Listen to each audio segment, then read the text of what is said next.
Welcome to the Squad Show. I'm Sam Ekstrom. Vikings don't get to face Joe Flacco. They've got fresh meat, and his name is Dillon Gabriel. Oh, man, the second worst offense in the league. How will this Vikings defense fare against a rookie quarterback? Hey, Brian Flores loves a good rookie. I like duck. I don't know if you like duck. Let's see if he can fry up some duck this weekend. Skol! It's the Viking Squad. Everything Minnesota Vikings, every week. Breaking down all the big hits and game-changing plays from the land of 10,000 lakes, the way only the Locked On Podcast Network can. It's time to gear up. The Viking Squad Show starts now. What's up, and welcome into our Wednesday Squad Show here on Locked On Vikings. It's our Care 11 show. We welcome in Julia Daniels. We've got Ron Johnson, of course, and I'm Sam Ekstrom. Thanks to the everydayers who tune in all week. We do this on Mondays, on Thursdays, after the games, and, of course, this day, Ron Johnson also has his show, The Ron Johnson Show, on Tuesdays. Big show, London week on the heels of Ireland week. Dillon Gabriel takes the reins for the Browns, replacing Joe Flacco. How does that affect the Vikings game plan defensively? Injuries persist. What's the biggest injury issue facing the Vikings, and what are some of our bold predictions for this London Week 5 game? On an episode that's brought to you by FanDuel, new customers can bet just $5, and if your bet wins, you'll get $300 in bonus bets to use across the app. Pretty darn good deal. We got the official news from Shefty, Ron, just a little bit ago. There were leaks yesterday that indicated this would happen. Joe Flacco replaced after a pretty feeble first 4 games. They did get one win in remarkable fashion against the Packers. Could pretty easily be 0-4, though, and I don't believe they've scored more than 17 points. They go to not Shadur Sanders. They go to Dillon Gabriel. Is their starting QB on Sunday. So what's the biggest? Is this a net positive for the Browns, or is this a net positive for the Vikings, who now get to send the Flores blitzes after a rookie? Ah, man, I was worried about this, and so I did the. I'm not saying I saw the future, but I talked to a couple people inside the building, and we had to plan our week 2 weeks in advance. And I told you about that, Sam. We had to plan our week 2 weeks in advance with film study, breakdown, because the Vikings were not taking all that crap overseas for 2 weeks. So they left it all here. They have their minimalists over there right now with cell phones and computers, the basic stuff. But God's eye and all that stuff, to be able to shoot film and get great looks for guys like me, they weren't taking it. So I didn't go the offensive route. I could have easily broken down Flacco and Jerry Jeudy and all that kind of stuff and say, hey, this is what Brian Flores is going to do to Flacco over there. I skipped that and I said, let's talk about the Vikings offense versus the Browns defense, because you don't know what the offense is going to look like. And thank goodness I didn't do Flacco breakdowns, because last week I did Rodgers breakdowns. So for people like, I did Rodgers breakdowns last weekend. Normally I do the quarterback for the opposing team because it's easier for me to do that. But I didn't do that, because if I had done that, I would look stupid right now, because my entire Sunday would be Joe Flacco and how does Brian Flores stop him? And we don't have that issue. And so I think it's a positive for the Browns. Why? Because when I did watch the Flacco film, he doesn't move well. He's not trying to get out of the pocket. I mean, I don't know if you guys remember Eli Manning years ago coming to US Bank Stadium back when Odell Beckham got into a fight with the kicking net. They ended up just throwing the ball away every other time that he got blitzed. And I think that was Zimmer's defense actually too. And they got rid of the ball. So I feel like that's what Flacco does. He just gets rid of the ball. He's not trying to extend the play. He's not trying to run around. Dillon Gabriel is. And maybe the Browns see that. Their offensive line is not the best. Dillon Gabriel will have the chance when he escapes the pocket to run. He loves to run, throw on the run to his left when you go back and watch Oregon film.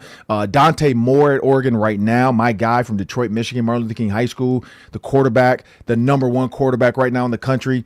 He's doing the same stuff at Oregon that Dillon Gabriel did, which is just move around in the pocket a little bit, give those receivers time. I think that's what the Browns did. They said, you know what? We could be 0-4. You're right, Sam. Like that Packers game was not a just gimme. We could be 0-4. Let's just go ahead and see what we have in this guy. We draft him in the 3rd round. And here's the thing. If he stinks up the joint for 2 or 3 weeks, then it's time. It's Shadur time, baby. Dillon Gabriel, Julia, 6 years of college football, Yeah. He is the all-time touchdown pass leader in college football history. 6 years, 155 touchdowns. But as Ron pointed out, he can move a little bit too. Like, I think there's a skill set here that I don't know if it's scary if you're the Vikings defense, but it's different. It's different than Joe Flacco. If you had plans of feasting on like a 41-year-old dude back there, 40-year-old dude, you can't do that anymore. Dillon Gabriel's got a live arm and he's got live feet.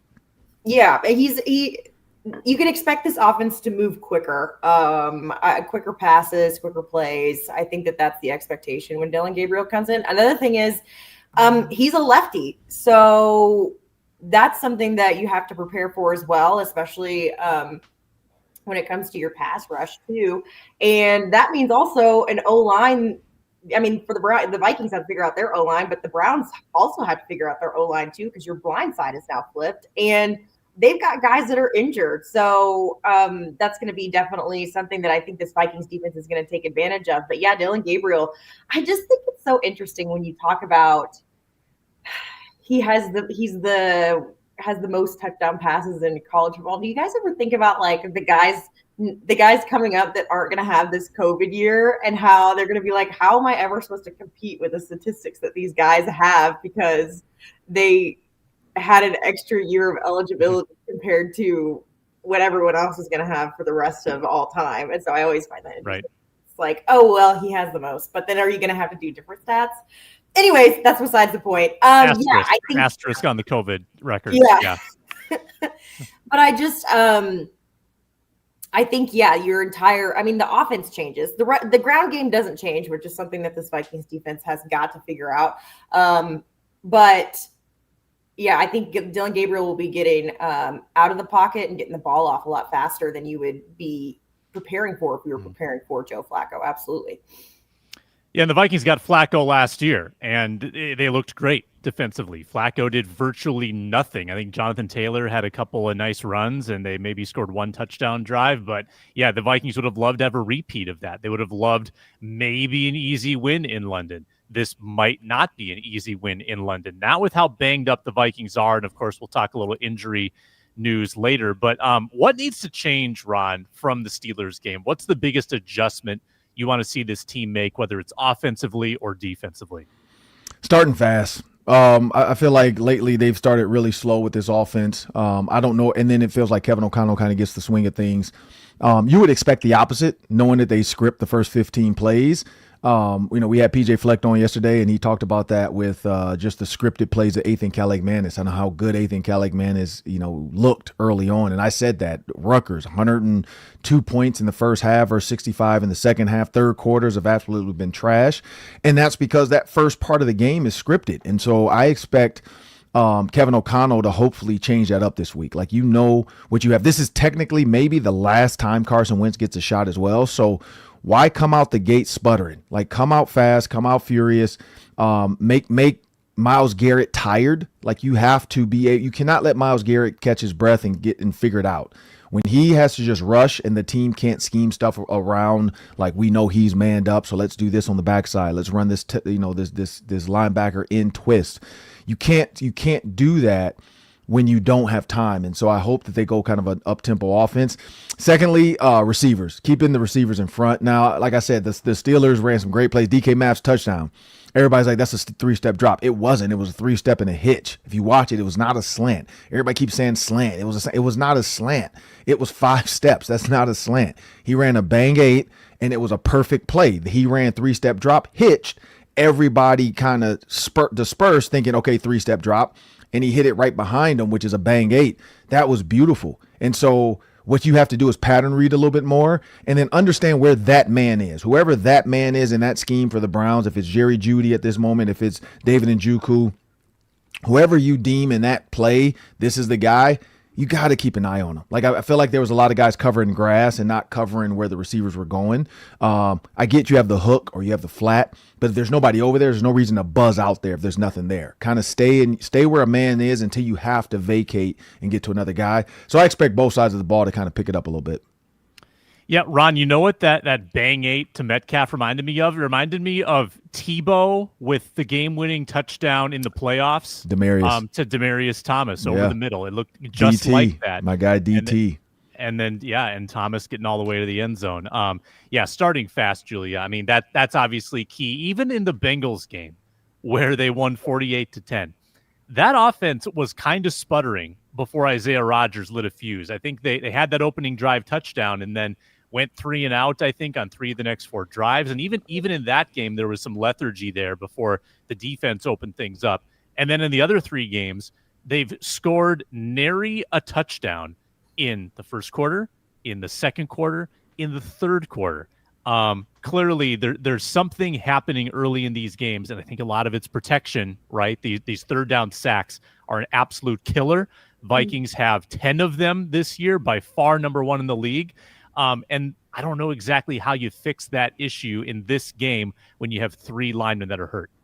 Yeah, I don't know if that's something we're going to see change this week, but I do think that something that has to change is when you're given opportunities, you have to take advantage of them.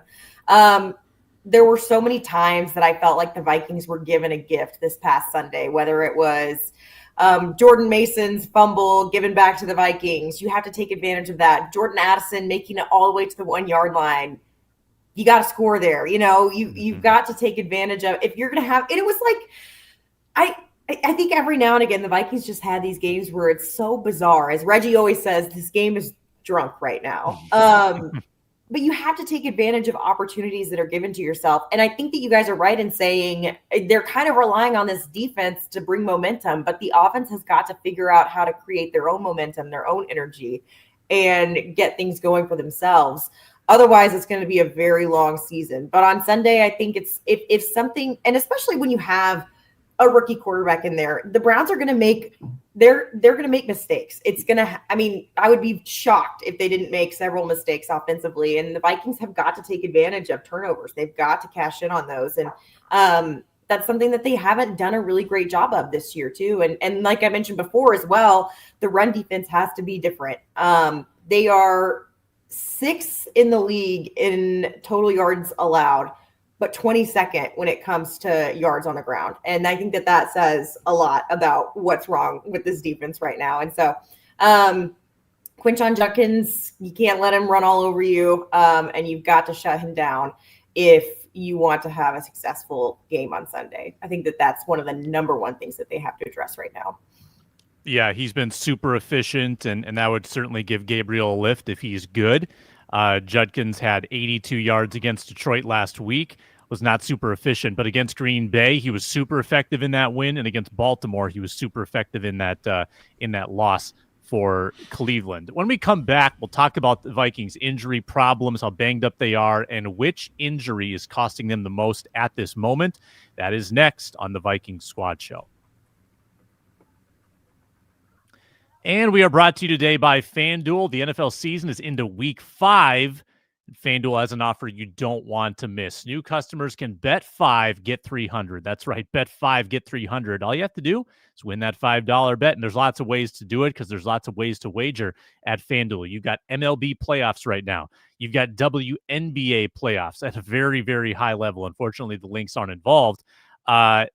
And at FanDuel, there's a lot of ways to wet your whistle with your wagering dollar. You've got futures wagers, live wagering, same game parlays. Of course, you got the over-under, the spreads, a lot of specialty bets, especially on the Vikings-Browns game coming up. That'll be a national morning game, so they usually have a little extra there. Player props, rushing props, receiving props. It's all there at FanDuel, FanDuel.com. Download it today and get started with a $5 bet. Rolling on here on the Squad Show, myself, Julia Daniels, Ron Johnson. Julia, injuries are a problem. They're a real problem. We've been circling week 7.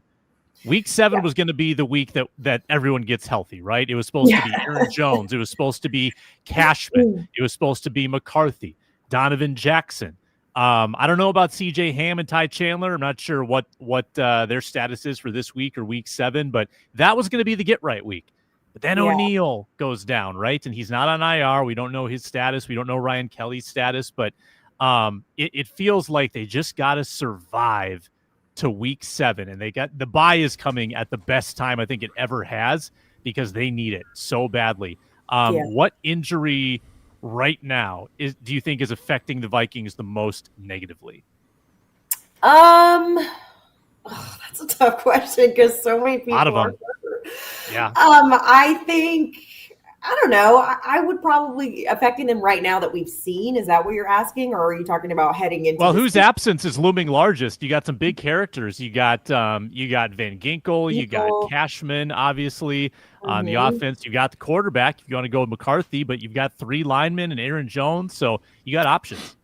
I think that this offensive line is severely suffering right now. I don't think that they've had time to gel. They've not had, I don't think they've had a full game altogether. And I think that we're seeing holes when it comes to when they're out there because of the fact that they just haven't had the time together. And now Brian O'Neill's out. I know he's going to be out. He's a sprained MCL.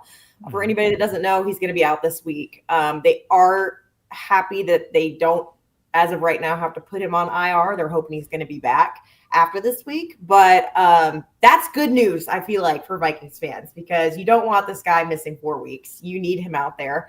So I think that right now, it doesn't matter who's at quarterback if your offensive line can't protect whoever is back there. It wouldn't matter if I was back there if your offensive line is not playing well together, just because, and I think that it just has a lot to do with the fact that guys are injured and they just haven't had the chemistry all together. And so I think that if I was taking everything at face value, I think that I can't go with one player, but I would just say the offensive line itself is really, really suffering due to the injuries that they have right now. Yeah, that's the big one, Ron. No Jackson, no Kelly, no O'Neill going into this game. Like schematically, Ron, what do you do to try and account for the lapse in blocking? Is it extra tight ends? Do you try to activate Ham and go with a fullback? They haven't had a fullback the first 4 weeks. And I don't know if Ham is going to be active for this game. What do you do? What do you do to help Carson Wentz out? So if we're talking this game, to help Carson Wentz out, one, you have to get the ball at your hands quicker. Period. It's 3-step drops. It's smokes. I mean, if you watch the Gophers touchdown to Jalen Smith, it was just a quick hitter. If you watch Jeremiah Smith's touchdown Ohio State versus Washington, it was a quick hitter. It just get it out of his hands quick, let the receiver run with the ball. The offensive line doesn't have to do much. Get the ball out their hands quick. You look at Jerry Jeudy when he runs some of his quick stops. You look at, back in the day with Randy Moss and Chris Carter. Like, if a guy's off, just throw it to me now. But if I'm looking long term, which Viking return injured player will have the biggest impact? I'm going J.J. McCarthy.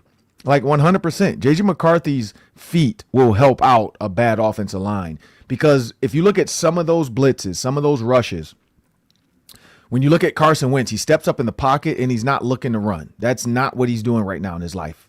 10 years ago, 8 years ago, whatever. Oh, yeah, he's taken off. He was a good runner. I mean, they literally ran the RPO offense because of his legs, because of his power.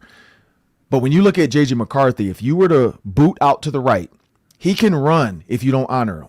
Carson Wentz can boot out to the right, and they're like, man, the safety from 15 yards deep can still come up and make a 2-yard tackle on him. Like, that's just the speed at which he runs now. When you watch him run, it's kind of scary. I'm nervous every time he gets thrown to the ground. It's like watching Grandpa, fall down the stairs. It's like, oh, dude, is he okay? Like, every time he gets thrown down. So I'm going to go with J.J. McCarthy. He's going to have the biggest overall impact. Like, if it's the Eagles week or whenever it is, I feel like his legs alone, his quick trigger is going to help this offense, because right now Carson Wentz is doing just enough to throw for 300 yards, but he can't run. And so I wish they could marry Carson Wentz's patience to throw and J.J. McCarthy's athleticism. That's where maybe these couple weeks of J.J. McCarthy learning under Carson Wentz before he has to go back out there and play, maybe that's helped. I hope it's helped, but that's what I would say is J.J. McCarthy. Aside from that, I think the next biggest injury, of course, is going to be Brian O'Neill. Like, Brian O'Neill coming back is huge. Like, I get the guards being out, or one of the guards in the center being out, but I think, the tackles are two of the most important, and we've seen what the other tackle looks like. So you got to get him back. Brian O'Neill, I mean, I think it's an MCL, so that's a little ice and stem and just rest, and hopefully you can play. It's going to be braced up all season. The biggest problem too is going to be any type of jarring, falling, hitting, leg bending in the wrong spot. It's going to hurt.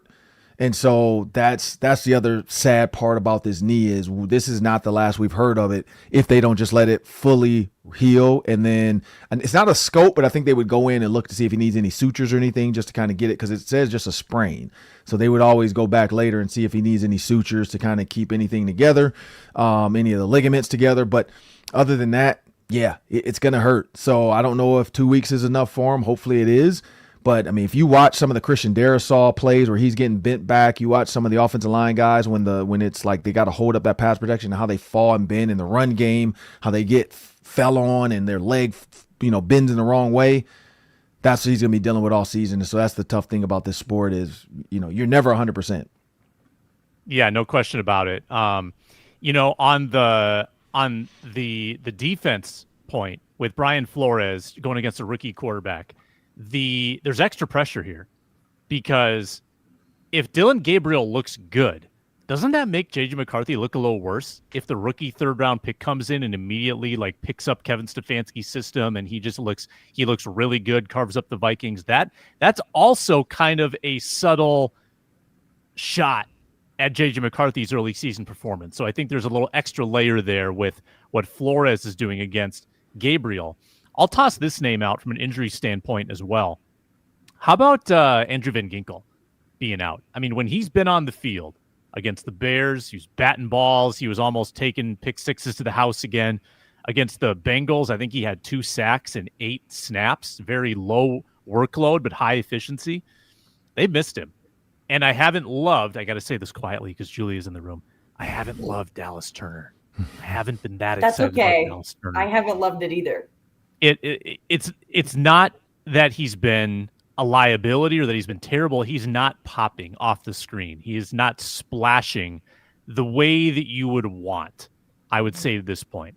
I looked it up. There's 28 edge rushers that have 175 snaps or more this year, and he's 23rd out of 28 in pressures.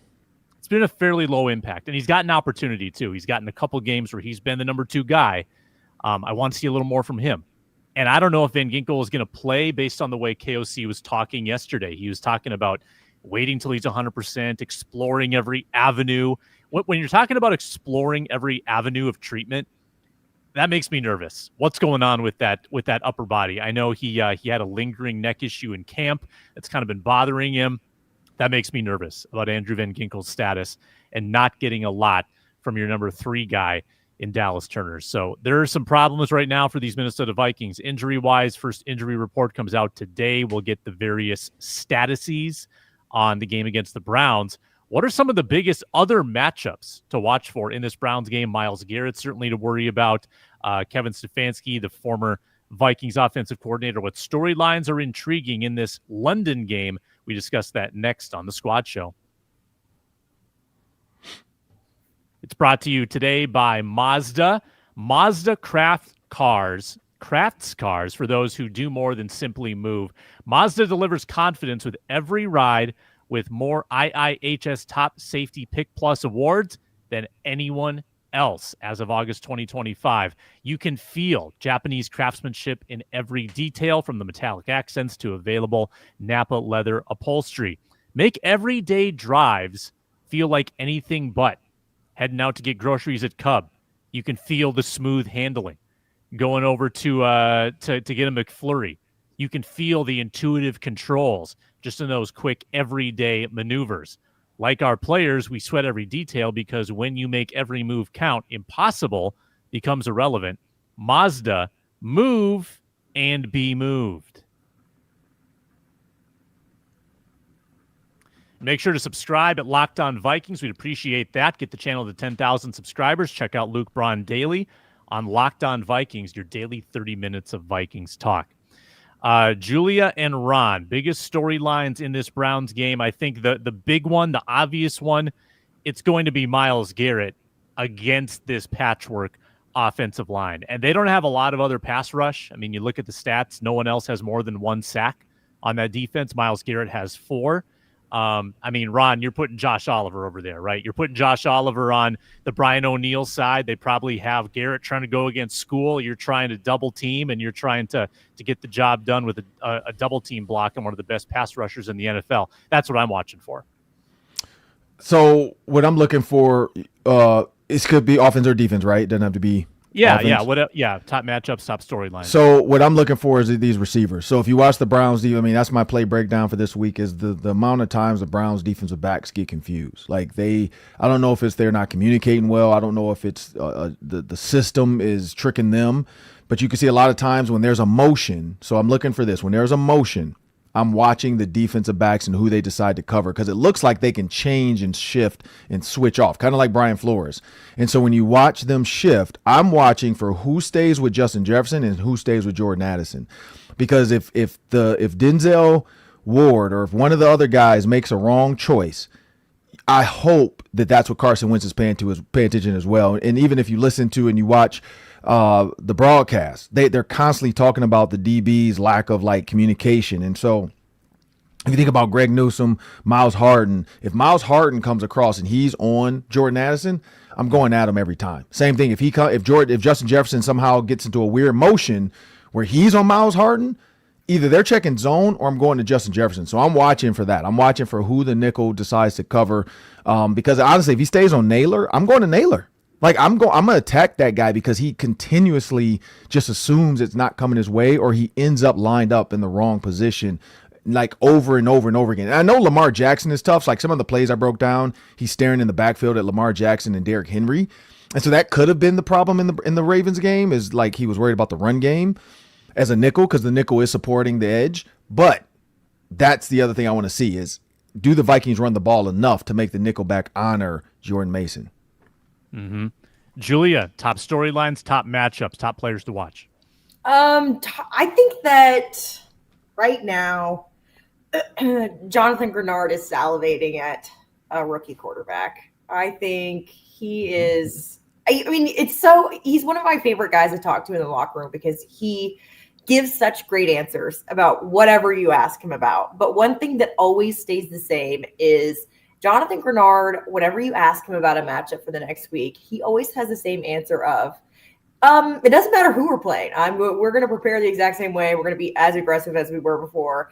And I think that you see that week in and week out, but I think that this week he's ready to get after a rookie quarterback. So I'm expecting Jonathan Grenard to have a really great game this week. And obviously Gink and Cash are out, but I think this could be interesting.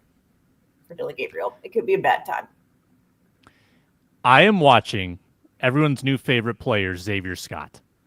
Xavier Scott was a huge part of the game plan against the Steelers. He got 29 snaps in the game, and it felt like he was involved on, 8 to 10 of those snaps. He was getting the ball either through the air or via handoff. Xavier Scott, I think people forget. He's not a rookie, first of all. He has been in the league for a couple of years, practice squad guy last year. He's 26 years old, had a long college career. He's not young. He knows the game. He's been around the game for longer than most. He looks super pro ready. I mean, he looks ready to impact this offense in a super positive way.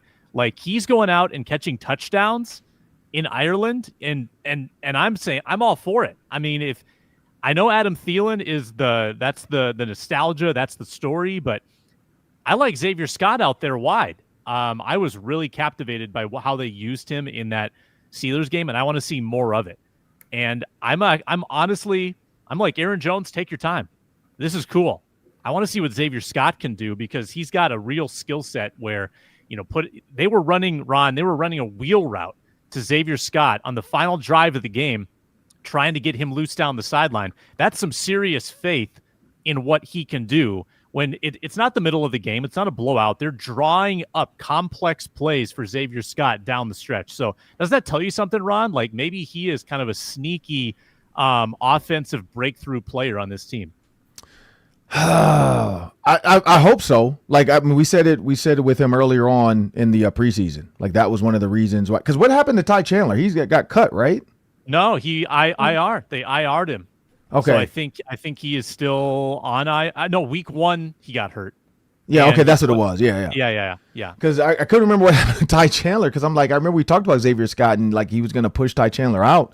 And this is one of those situations where you could lose your job to injury. Like if Xavier Scott does enough, we might not see him anymore. Kick return wise, I think Miles Price could basically be the kick returner and the punt returner. Like there's no reason not to do that. Like you don't need a running back there anymore. So I think he could be a sneaky favorite to be a part of this offense. But again, it comes down to Aaron Jones. When Aaron Jones comes back, where does that look? When CJ Ham comes back, where do you go with there? Because for them not to ever activate CJ Ham would be a travesty to even keeping him on the roster if you're not going to let him play. He is going to be a special teams guy. So I think that edges out some of these other guys. But yeah, no, if Xavier Scott is giving you like weaponry and he's giving you the deep threat as a running back and he can give you mismatches if linebackers line up on him, I mean, you'd be stupid not to use them. That's what the NFL is about. Guys end up becoming stars and you don't even know where they came from. Bart Scott, is one name that comes to mind with the Ravens. He came in as an undrafted guy with us. Nobody knew what Bart Scott was going to be. He was a special teams guy. All of a sudden, he's making 10, 11, 12 tackles. They're like, oh, this guy got to get on the field. They move on from Ed Hartwell. It's funny. I talked to, who was the Jets OGM? He just did the Vikings game at US Bank Stadium. He signed Bart, though, because he told me, he was like, yeah, I'm the one that made a mistake in Mike Tannenbaum. He was like, yeah, I'm the one that made a mistake and gave Bart too much money. So it's just one of those things where, you can win roles by special teams and then plays here and there. And the more they trust you, the more you do, the better you're off for the team. So yeah, that's a big one for him. And Xavier Scott was a receiver in college, so he's versatile too. He's big for a running back. He's tall too. So it's interesting to see how they utilize him. I'm a big fan. By the way, on CJ Ham, Vikings have opened up his 21-day activation window, which means they could activate him as early as this week. Ron, I think you said early on, like right after the news that he was on the IR, he probably didn't need 4 weeks to recover. It probably wasn't a long-term injury he was dealing with. So assuming he's in shape, he could play this week. And this might be a good week to have like a dozen snaps of a fullback as a final protector for Carson Wentz. This feels like the time to have big number 30 in there for that final block to save Carson Wentz's life. Kind of like Jordan Mason who flipped the guy against the Steelers. There was a free runner coming in and Jordan Mason flipped him and then saved Wentz's life. Yeah, we need CJ Ham in there. When we come back, bold predictions for Vikings, Browns, and also our weekly FanDuel locks. I've got a good one for you. That's coming up next. Brought to you today by Monarch Money. Most people can't name all their financial accounts or what they're worth or what's in their 401k, all the properties and investments. It's nice to see a number. It's nice to see what all that adds up to. And maybe it's debt that you have that you want to figure out how to get that paid off. Or maybe it's how much you're spending on Chipotle. When you have the full picture, you can end up when you don't have the full picture, you can leave money on the table. When you have the full picture, you can build some wealth. And Monarch does the heavy lifting for you. Link accounts in minutes, see clear data visuals, get smart categorization, and feel in control financially. You don't have to touch a spreadsheet. I use Monarch Money. I love Monarch Money. I like how easy it is, how you can share access with a partner. You can be on the same page. Don't let financial opportunities slip through the cracks. Use code LOCKEDONNFL at monarchmoney.com in your browser for half off your first year. That's 50% off your first year at monarchmoney.com with code LOCKEDONNFL. All right, Julia Daniels, Care 11. Let's get bold. Bold predictions, Vikings, Browns, Sunday morning in London. Give me something. Bold prediction is going to be, oh man, I didn't prepare for this. Sorry, guys. I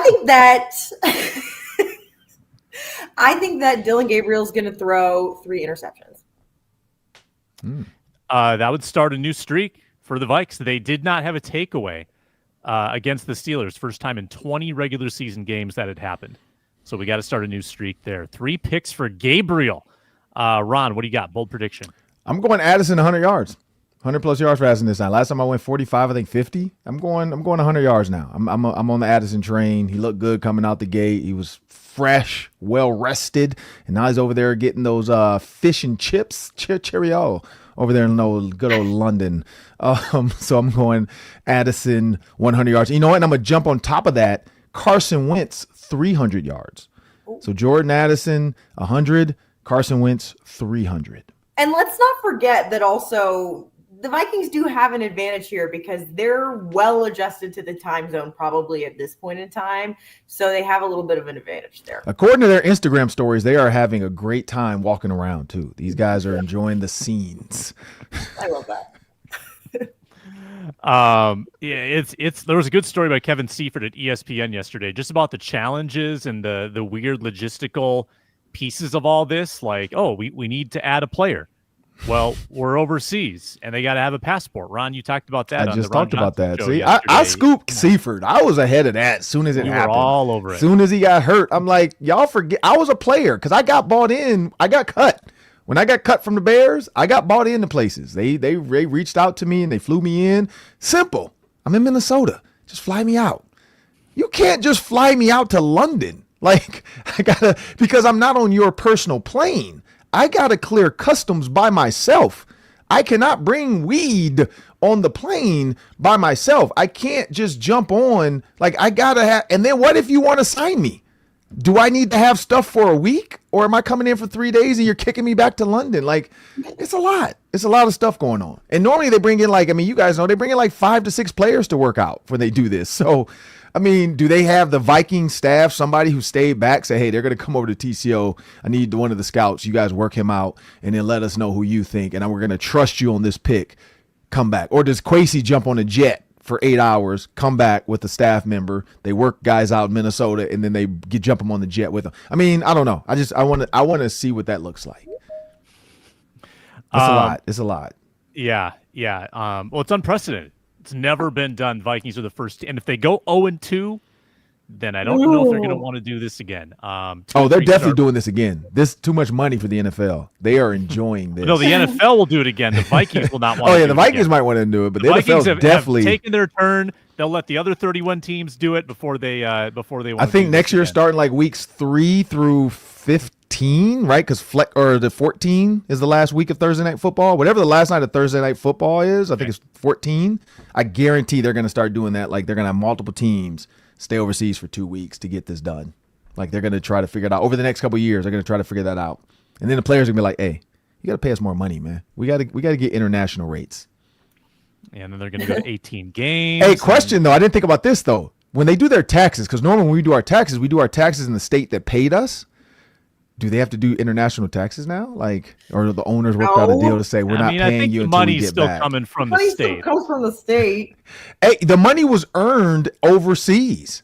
Trust me, there's a loophole there. They're not going to pay Dawn a different amount because she was in Dublin. But see, that's different though. She's not working there as an actual job. Her job sent her there. Yeah, so when I'm a Viking, so there's the thing. So if you play for the Cowboys, when you play in LA, you have to do your taxes in LA because LA is paying you. Yeah, you didn't know that. See, as a player, I know that. Yeah. So every state they play in, they have to pay the taxes in that state.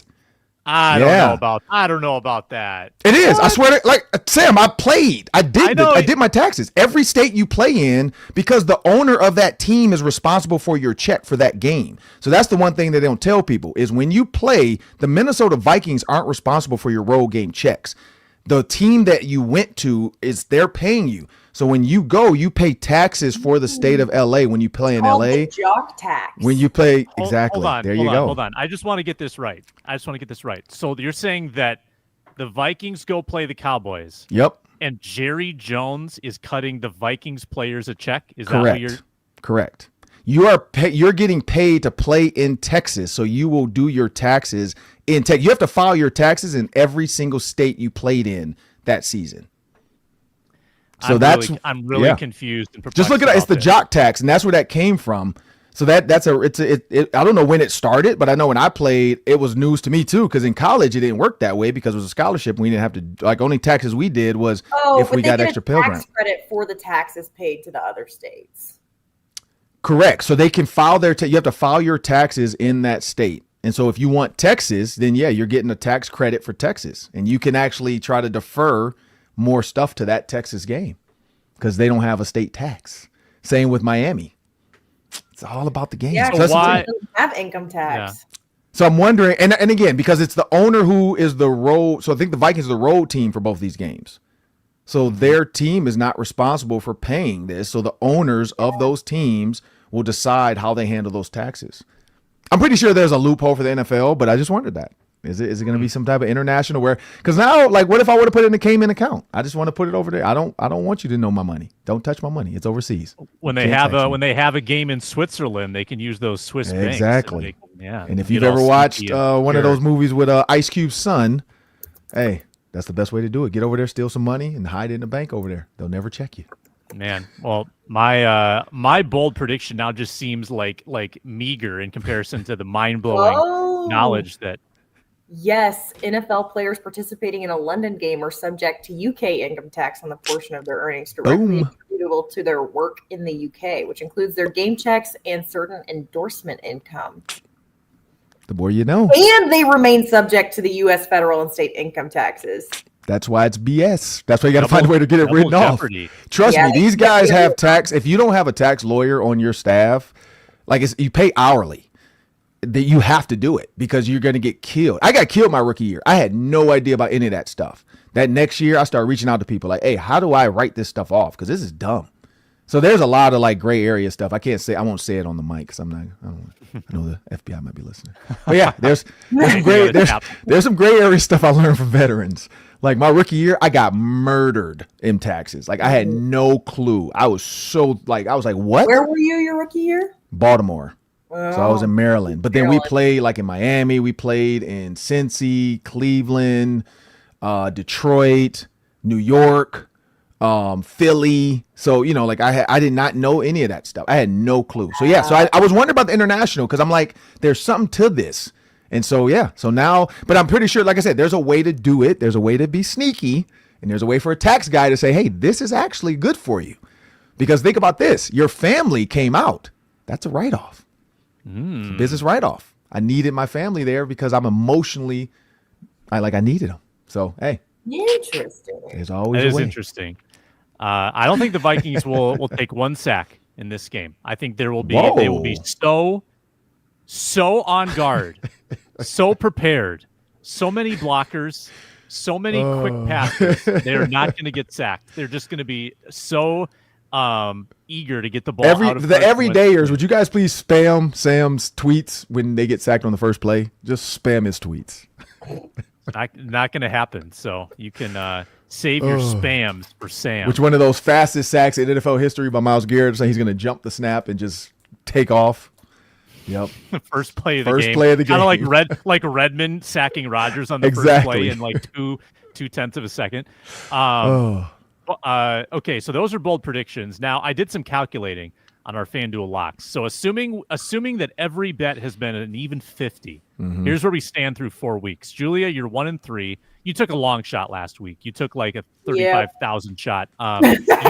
You've lost $94. You've lost $94. You're 1-3. You lost $94. Ron or Reggie, who's not here, he is 0-4. He's lost all 200. Ron, you're 1-3.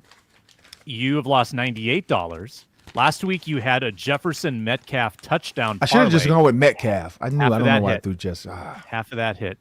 And I went with Addison 100 yards at plus 750, and that hit. Thank you to that coverage breakdown at the end. So I'm $318 in the black. So I'm leading this little contest.